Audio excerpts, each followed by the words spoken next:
Қайырлы күн оқырман. Бұл видео арқылы сізге Ақнұр пресс дерекқорына қалай кіру және материалдарды қалай іздеу керектігін көрсеткім келеді.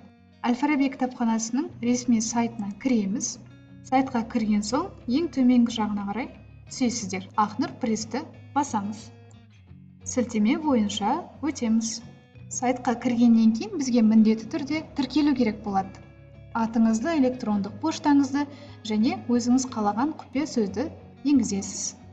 Тіркелу батырмасын басамыз. Мінекей біз дерекқор сайтына кірдік. Енді кітаптарды іздеп көрейік. Бұл жерде біз кілттік сөз арқылы іздейміз. Мысалы, тарих сөзін жазып көрейік. Іздеу батырмасын басамыз. Бірнеше кітаптар тізімі көрсетіледі. Сіз бұл дерекқор арқылы тек қана кітапты оқи аласыз, жүктей алмайсыз. Оқу батырмасын басып, қалағаныңызша қолдансаңыз болады. Сонымен қатар, егер сізге белгілі бір сала бойынша кітаптар мен ғылыми еңбек қажет болатын болса, дисциплина дегенді басу керек болады.